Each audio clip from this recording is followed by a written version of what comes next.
My name is Paul Dennison. I am 57 years old, and I spent 7 years holding up a house that had quietly changed the locks. Boxing Day, December 26th. I was in my workshop in Barrie, sorting a bin of drill bits that didn't need sorting. I do that when I have nowhere to be. Linda used to come down the basement stairs with 2 mugs of tea and say, "Paul, those bits were already organized." She's been gone 5 years and I'm still organizing them. My phone was on the workbench. I picked it up at 2:30 because my daughter had posted something to Facebook. I only kept the account for photos of the grandkids. That was the only reason I ever opened it.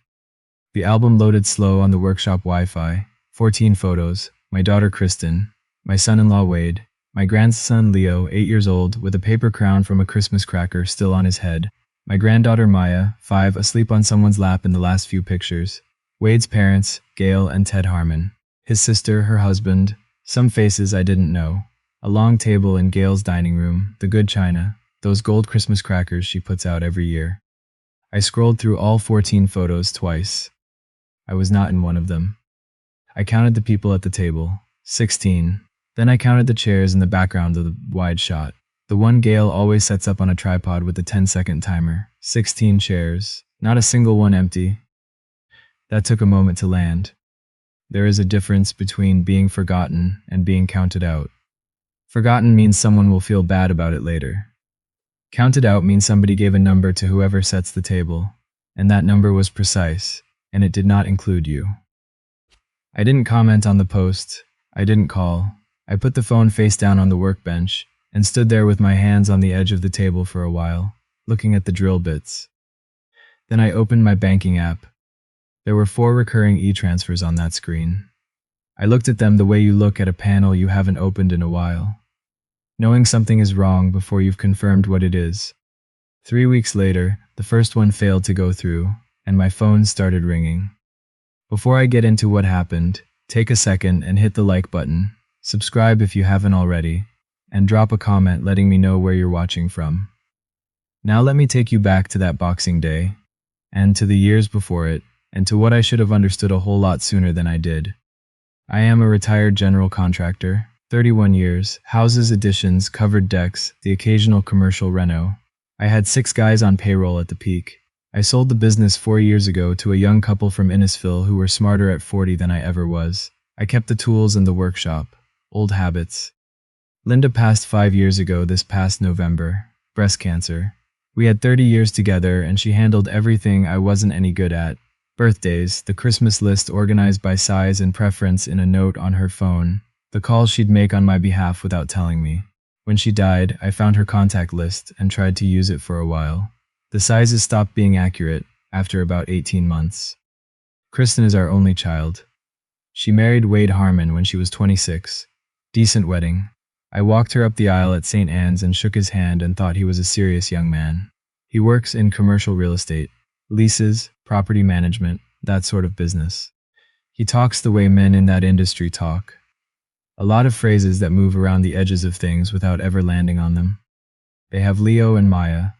Leo was born in March, and I was in the waiting room at RVH with Linda, both of us completely useless and grateful. When the nurse said we could come in, I was holding that boy before I'd had a chance to sit down. I was the second person to hold him. Kristen was first. That is the correct order.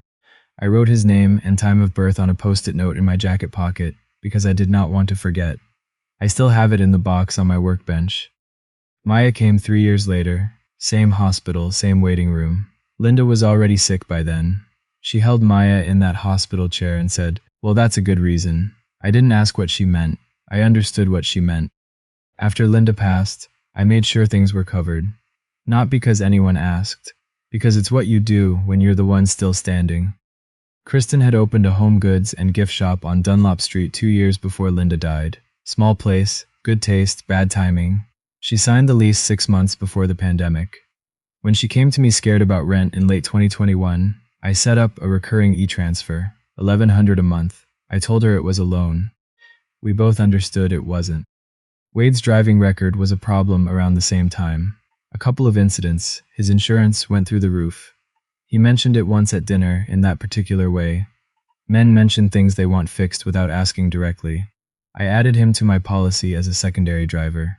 $280 a month. I told myself I'd revisit it when his record improved. 3 years later, I hadn't revisited it. The spring of 2022, their basement flooded. Older neighborhood, clay soil. Nobody told them about the lateral lines, or they didn't read it closely. The remediation and the Reno came to just over $40,000. They didn't have it. I co-signed a line of credit and picked up the monthly payment, $590, 18 months remaining when that Boxing Day happened. And $400 a month into a registered education savings plan for Leo and Maya.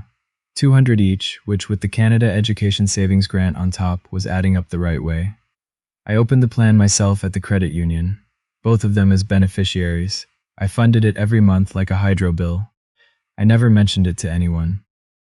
$2,370 a month. Some of it had been running 3 years.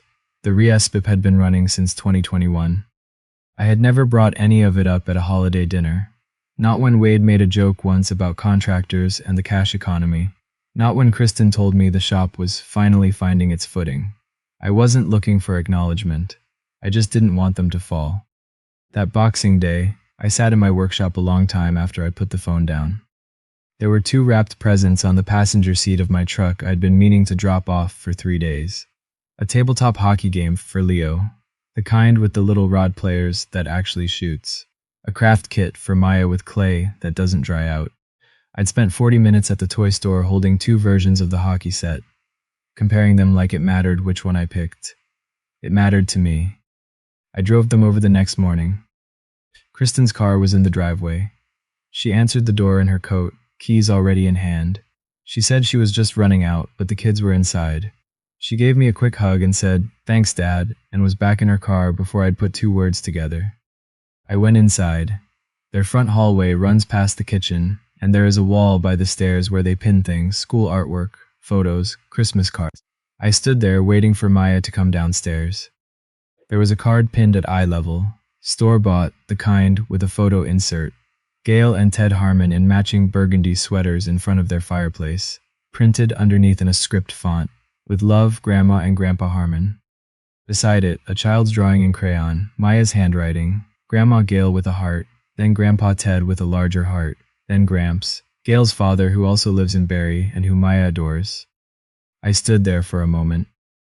My name was not on that wall anywhere. Then Leo came down the stairs.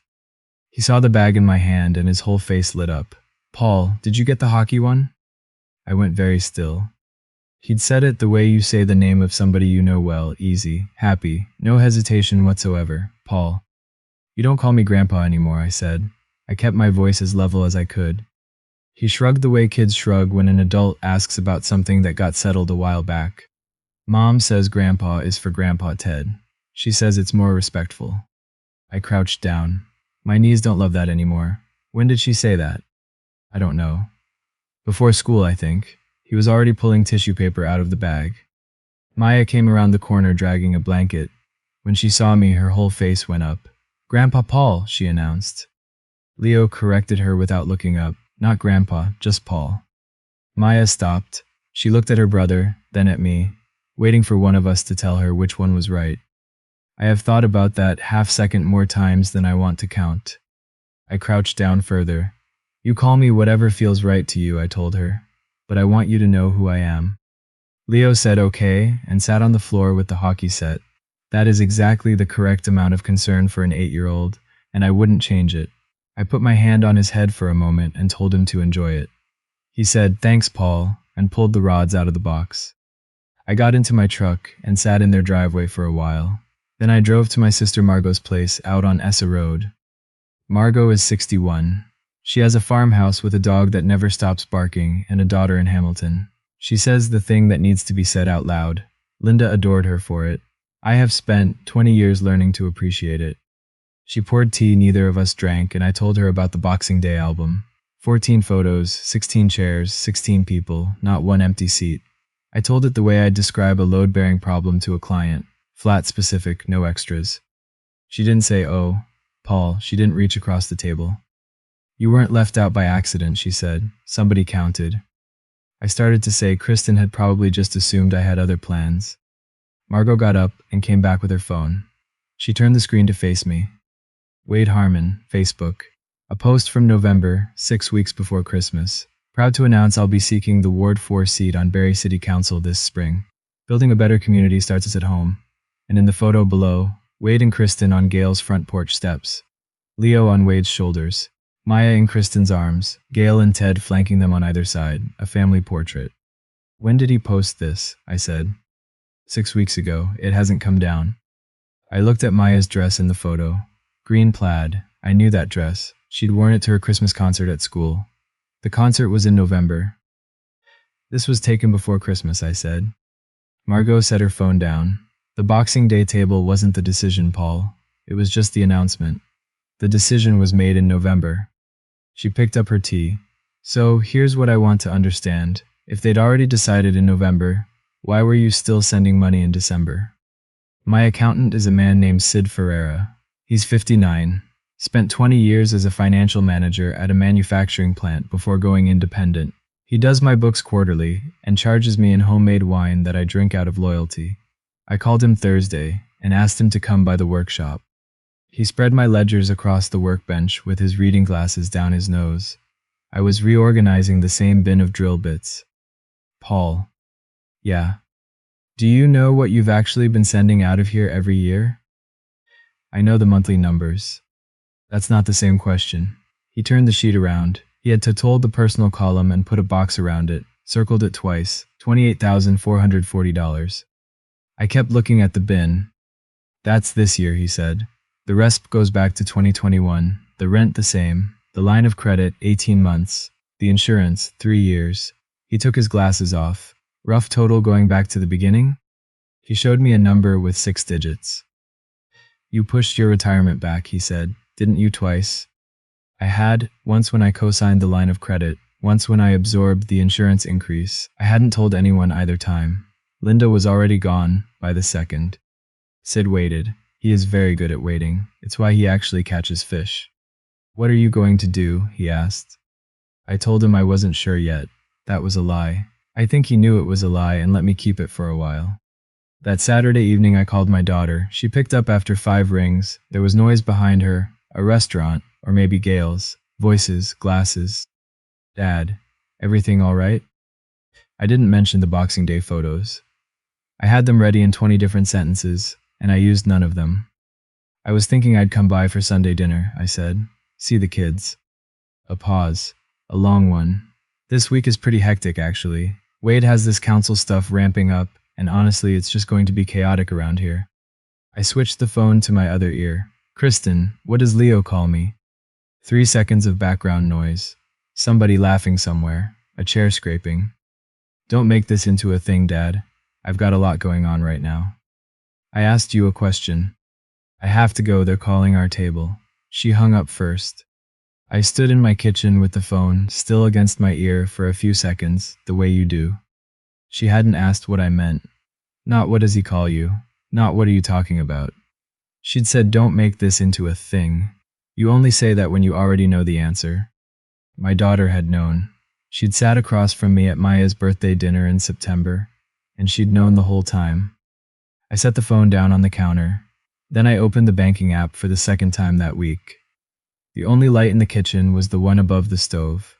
I did it top to bottom, in order the way you work through a panel.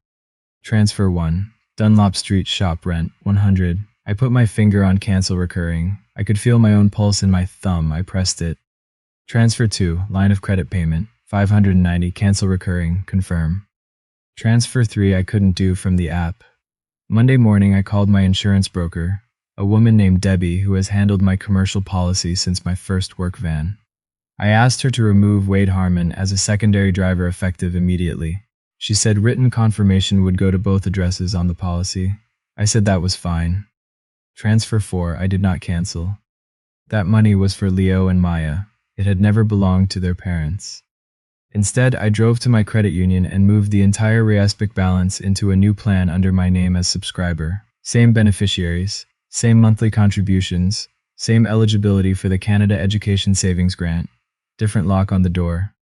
Then I sat in the credit union parking lot and wrote a letter on a legal pad, because a letter can't be deleted at a red light. 4 lines. I'd been thinking about them for 2 days. I told Kristen the shop rent, the line of credit payment, and the car insurance had ended. I told her the respite was safe and growing, and that she could call the credit union any time to get the balance without asking anyone's permission. And I told her this: I am still your children's grandfather. I am no longer your household's silent partner. I mailed it at the post office on Bayfield on my way back through. Nobody called for 21 days. People ask me what those 3 weeks were like. Here is the honest answer. They were the best 3 weeks I'd had in years, and that made me feel like something was wrong with me. I took on a small framing job for a neighbor, a mudroom addition, nothing major, and I worked 6-hour days and came home tired in the good way instead of the hollow way. I fixed a section of fence that had been leaning since October. I drove up to Midland on a Saturday with Sid, and we ate bad fish and chips and talked about nothing that mattered. I cooked one night Linda's chicken and rice with paprika and got it about 75% right. Every night around 8, I checked my phone. Nothing. I told myself that was information, not injury. Day 19, Kristen posted an Instagram story. She was standing in an empty commercial space on Bradford Street. White walls, big windows, twice the square footage of her Dunlop Street shop. Her voice was bright and high. Big changes coming. Stay tuned. I paused it. The address was visible in the reflection of one of the windows.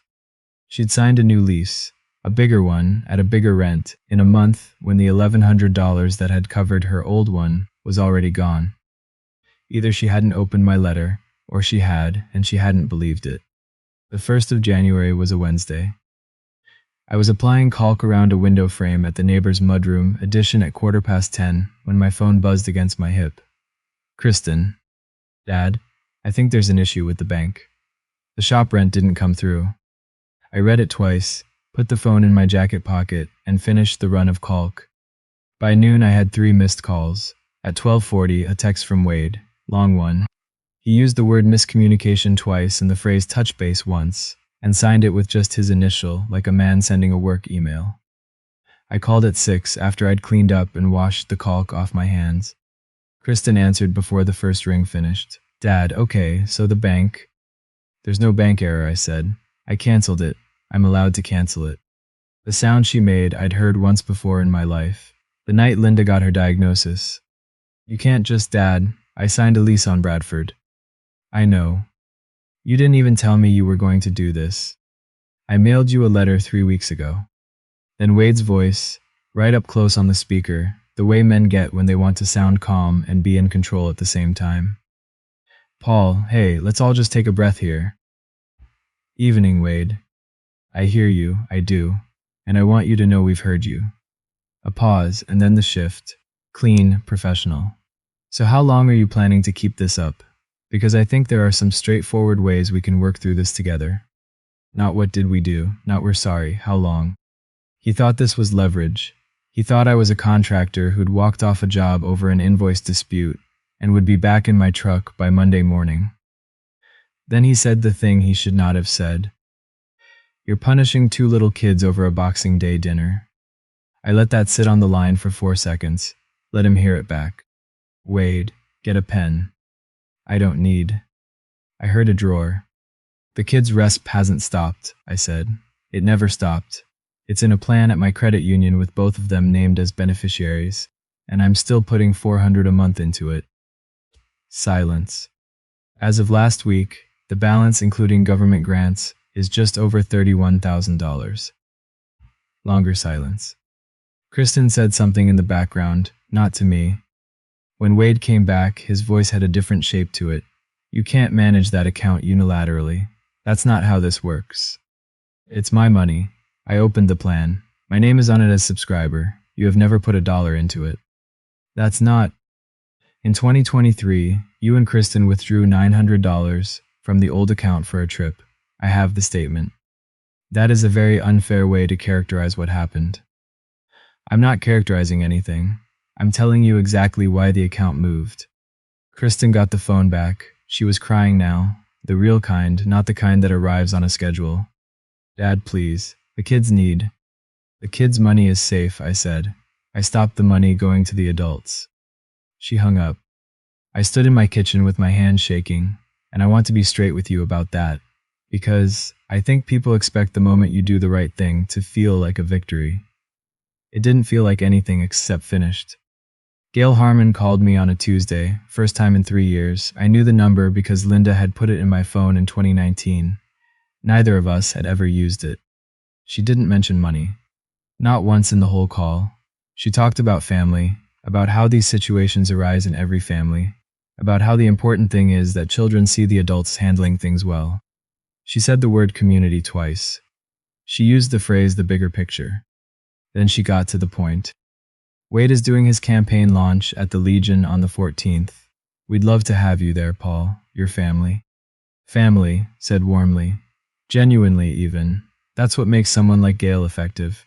She has never in her life said a deliberately cruel thing, and I have watched her rearrange an entire gathering with a seating chart and a pleasant tone of voice.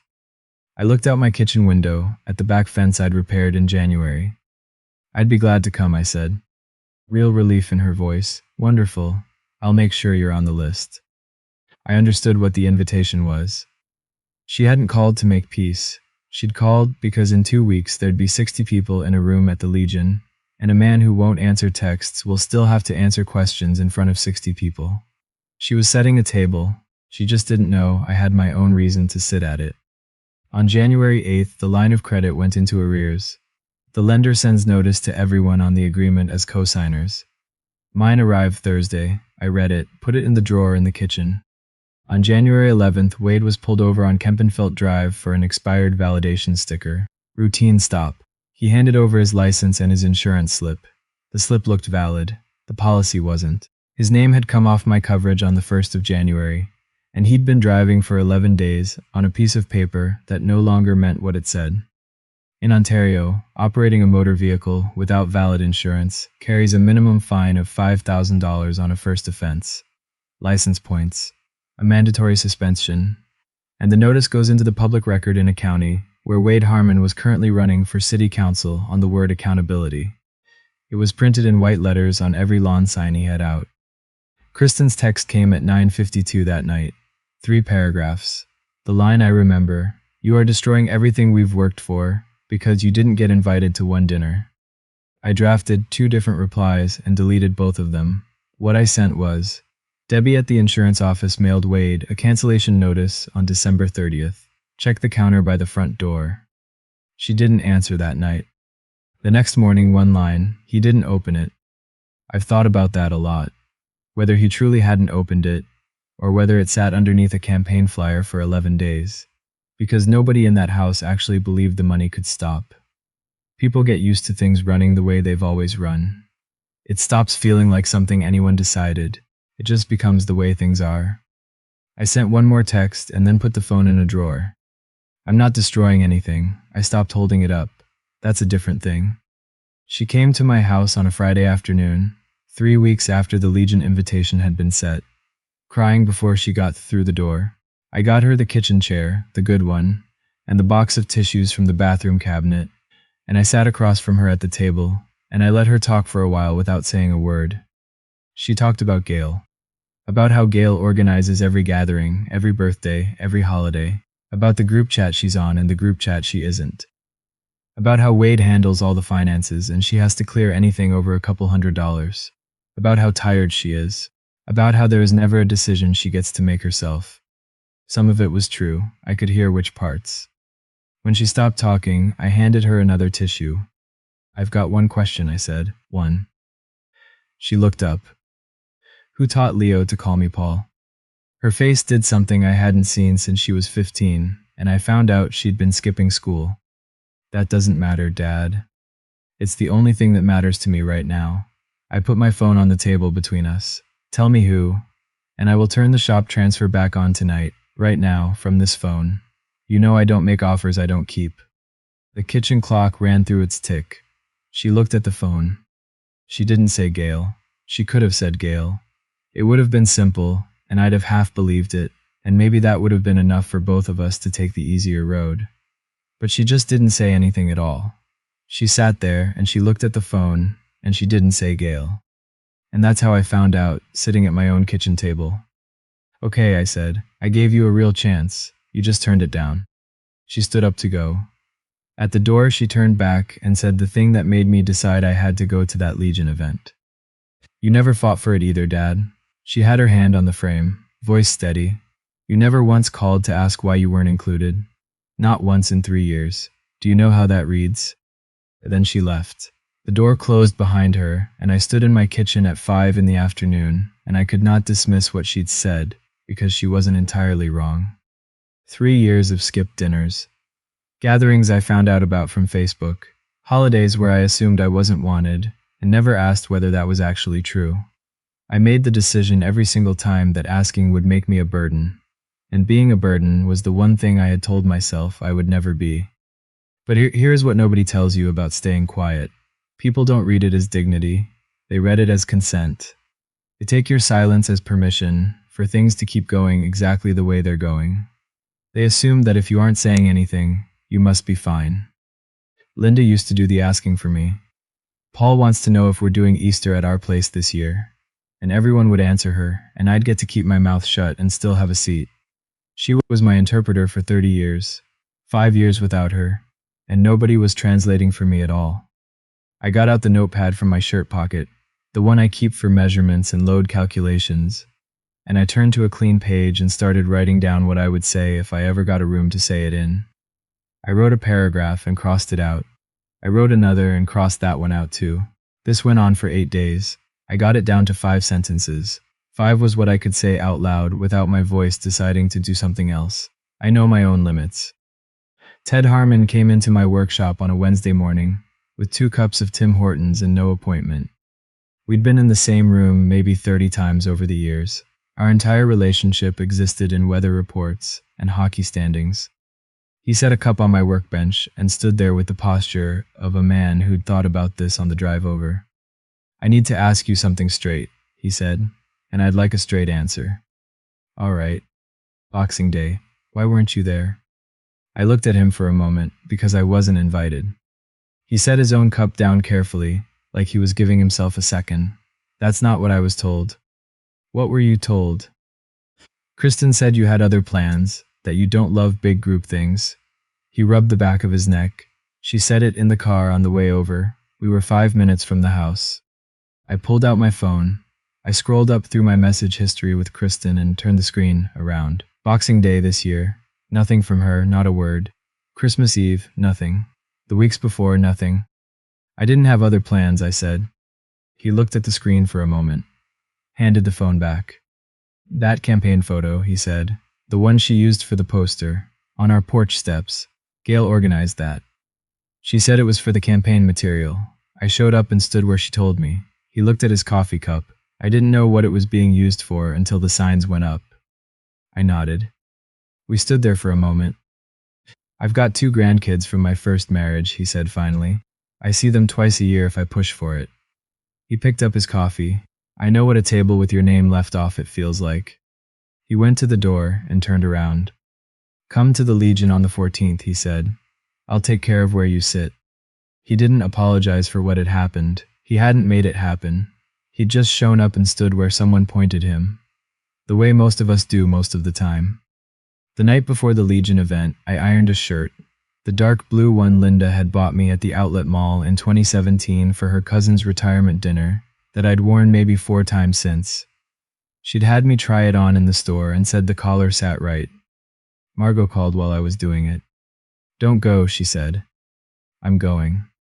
Paul, 60 people, and Gail will have that room framed before you walk through the door. She'll have the narrative already written.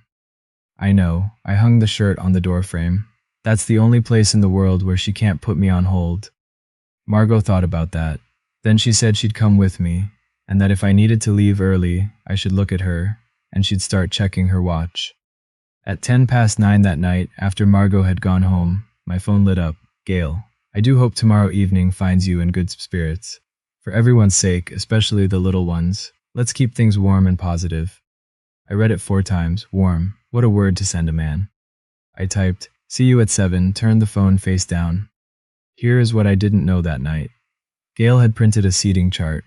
Her handwriting on cardstock laminated, a name at every seat. Mine wasn't on it. She had invited me herself and left me nowhere to sit. But that afternoon, Ted had gone into the back office at the Legion and changed the chart. He hadn't told her. At 7 o'clock, I walked through the Legion doors, and there was an empty chair near the front, one over from where Ted was sitting. The room smelled like beer and old wood, and that particular kind of industrial carpet that absorbs everything. 60-some people, long table down the center, side tables along the windows. Ted was near the entrance. He came across the room and shook my hand in front of everyone, held it a beat longer than a handshake needs. "Paul, glad you made it, loud enough to carry." He walked me up to the front. I could feel 60 people doing the arithmetic all at once and coming up with different answers. Gail was at the head end with a clipboard. I watched her look down at the chart, then up at me, then across to her husband. She set the clipboard face down on the table without saying a word.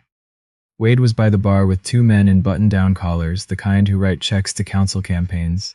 He hadn't seen me yet, Kristen had. She'd gone very still by the window. Then Leo came around a table at a dead run. Paul, he stopped himself, looked at Grandpa Ted, who gave him the smallest nod. "Grandpa, how come you've got the good seat?" The nearest 8 or 10 people heard it. Ted answered before I could find words. "Because that's your grandfather's seat, buddy." He didn't lower his voice at all. "Your mom's dad, you've got 2 grandfathers. That makes you lucky, most kids don't get 2. Leo thought about it for about 2 seconds. "Okay," he said, and went to find the bread rolls. Wade made his speech, talked about accountability, about community, about the kind of leadership that starts at home. He raised his glass, he thanked his mother, he thanked Kristen. Then he said the thing he had no business saying.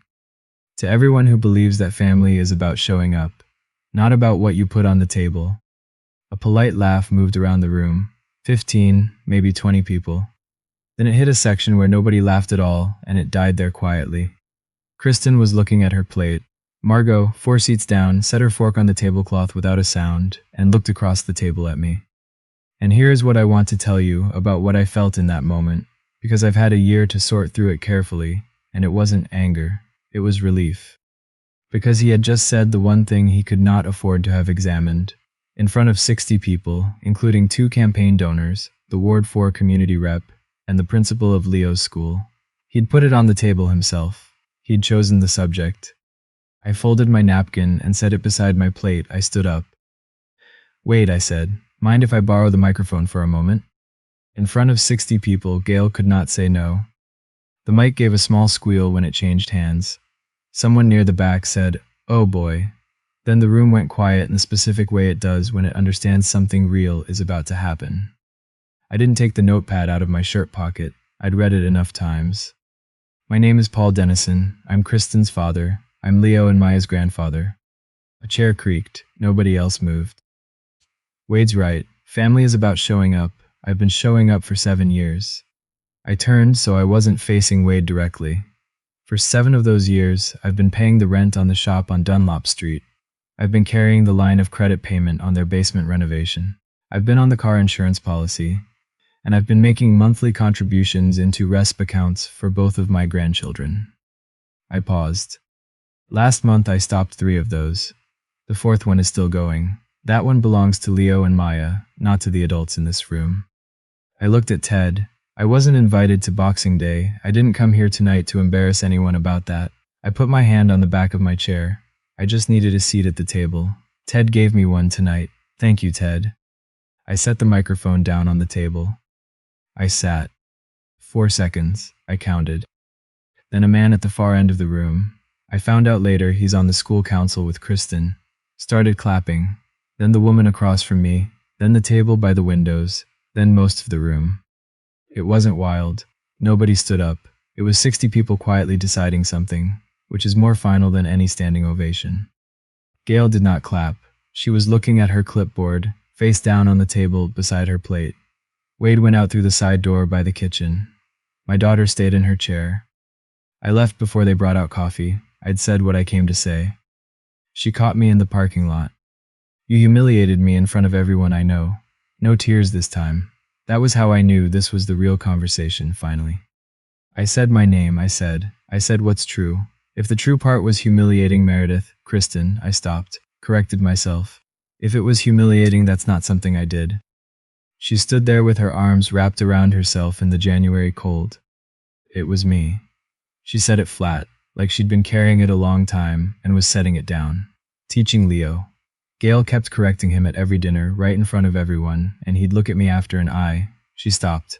It was easier to teach him myself than to have that fight every single Sunday. I know. You don't know what it's like in that family, Dad. Then tell me. She did. Some of it. The group chats, the holiday decisions she finds out about after they're made, the household budget she has to ask permission about, and then the part I hadn't heard before. Last fall, Wade had told her that if she couldn't get on board with how his family did things, they might want to think seriously about what the overall arrangement looked like going forward. His words, and then, because he is a careful man, he had mentioned that his cousin handles family law in Toronto. She was 26 when she married him. I walked her up that aisle and thought he was a serious young man. Dad, are we okay? I looked at her for a long time. No, I said, not yet. She flinched. I let her. I'm not angry that you were scared. I'm sad that you let me pay for it for 3 years. I went to my truck and got an envelope from the glove compartment. I'd had it there for 2 days. Inside, one sheet of paper with the RESP account number, both kids' names, the current balance, and the credit union's phone number. You can call them anytime and they'll tell you the balance. You don't need my permission for anything on that page. She held it with both hands. 7 days later, my phone rang at 7 in the evening. Paul, it's Ted. He sounded like a man who hadn't slept right in a week. Gail and I had a fight, he said. Biggest one in 28 years of marriage. I told her what she'd done to you wasn't right. She told me I didn't understand the full picture. A long breath. She understands the picture fine. She just doesn't think she did anything wrong, and I don't think that's going to change. I said I was sorry. Don't be. She's not a cruel person, Paul. She's never been cruel a day in her life. She got it into her head that she was protecting her son, and once she decided that, everything else was just logistics. She can't apologize to you because she genuinely doesn't think she owed you one. We were both quiet for a moment. I talked to Wade, he said. Told him that running on accountability while that insurance thing is on the public record, that's not a position I can support. Told him it would be the honorable thing to step back. What did he say? Said the polling was still reasonable. Neither of us said anything for a while. On his end, I could hear a screen door. Paul, I can't fix my wife, he said. I've been trying since before we were married and I know my limits. His voice had a dry edge I respected, but I can decide where people sit at my own table. Come skating Saturday. Leo says he wants to work on his crossovers. I've got an extra pair of skates that might fit you. That is how I ended up with a friend at 57, which had genuinely not been on the schedule. 2 of Wade's campaign donors pulled back in the weeks after the Legion. One of them was in the room that evening. The other heard about it from someone who was. In a city where Ward 4 is its own small world, nobody needed to make a speech about why.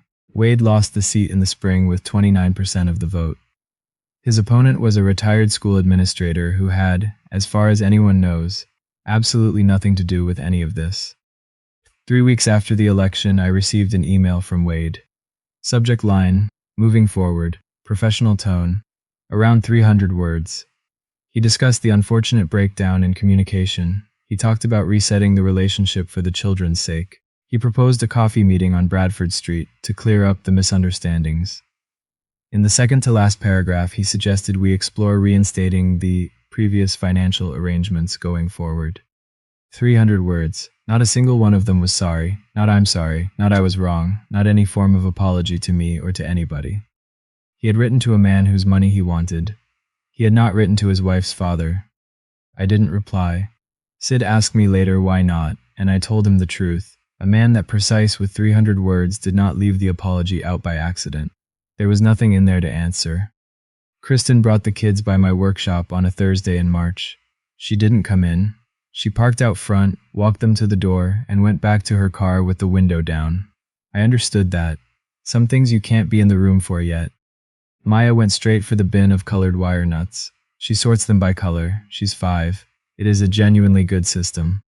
Leo stood in the middle of my workshop, with his hands in his jacket pockets, like a person who has arrived to sort something out. Are you actually my grandpa? He asked.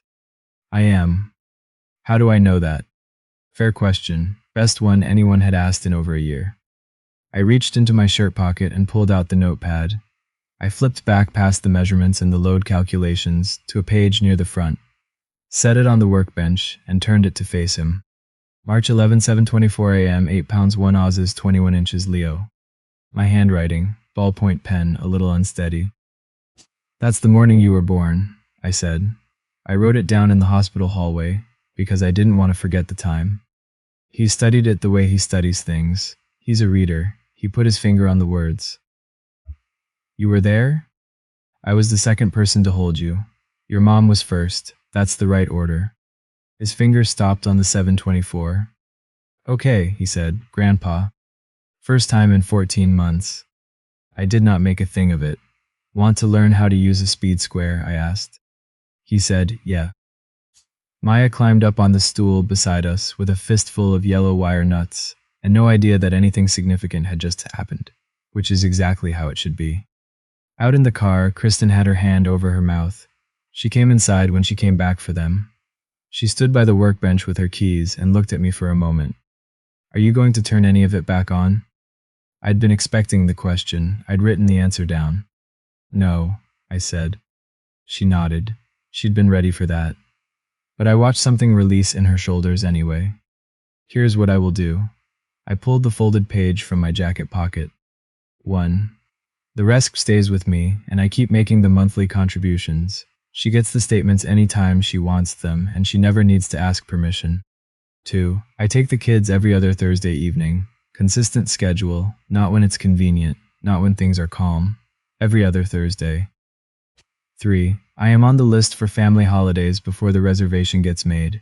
My name is confirmed in advance, or I don't come. I am not finding out about Christmas dinner from a Facebook album ever again.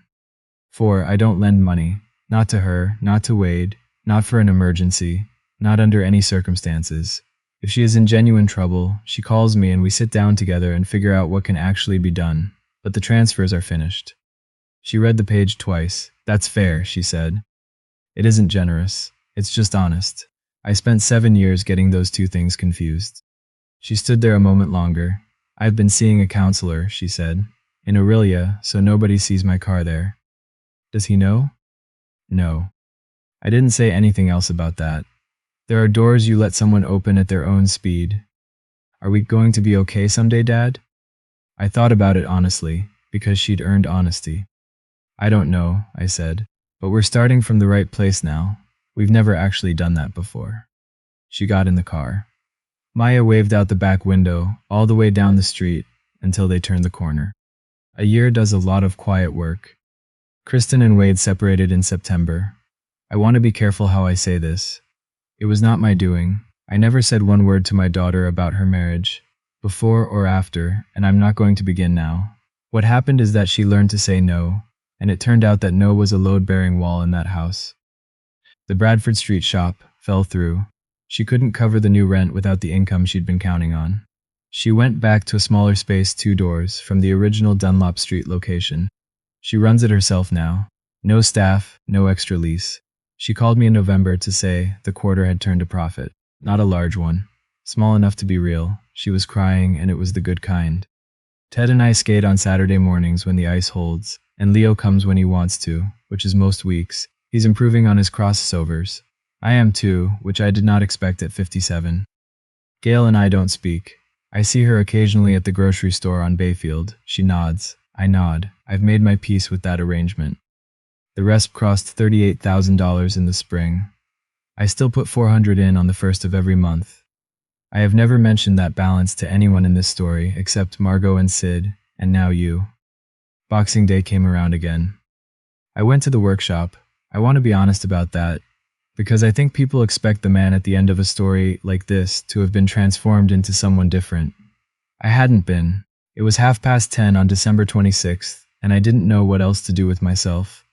So I unlocked the workshop and started going through a bin of drill bits that were already perfectly organized.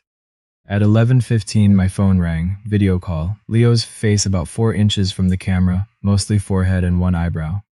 Grandpa, are you coming? We set a place for you. Behind him, I could hear Maya announcing something to nobody in particular, and Margot laughing in the kitchen. I made it over in 12 minutes. 6 of us at Kristen's dining table, her, Leo, Maya, Margot, Ted, invited in his own right, not as a placeholder, and me. There was a folded piece of construction paper on my plate, crooked scissors, thick crayon, Grandpa Paul and Leo's careful printing, and underneath, a drawing that was either a hockey stick or a very determined letter L. Maya wanted to do the big letters herself, Leo told me, so I let her. Nobody took a photo. Kristen reached for her phone at one point, picked it up, then set it face down on the sideboard. "No," she said, "let's just be here." My chair was not at the head of the table. It was at the end closest to the kitchen, the seat closest to the stove, where you can get up and refill everyone's water without making anyone move their chair. Linda always sat there. I sat beside her for 30 years and watched her do it. The seat nobody really wants, but somebody always has to take. There was a construction paper card on it with my name on it, and the name was right. I've thought a lot about the difference between that table and the one in the Boxing Day photos from the year before. It isn't the food, or whose house it's at, or how many people are there. It's that somebody counted, and when they counted, I was in the number. Here's what I've learned at 57, and I'll leave you with it. Most of us don't need the seat at the center of the table. Most of us don't even want it. What we need is to know there's a seat, and that somebody wrote our name on it before we walked through the door. And if nobody's putting your name on that table, you are allowed to stop clearing it. Before you go, one question, and I'd like an honest answer. If it were you in that situation, would you have canceled all 4 transfers, including the kid's education account? Or would you have done what I did and protected that one? Type A if you'd have cut everything. Type B if you'd have kept the kid's account running no matter what. I read every comment, including the ones that tell me I got it wrong. If any part of this sat with you today, there are a few more stories in the description, from people who figured out when enough was enough. Thanks for sitting with me all the way to the end.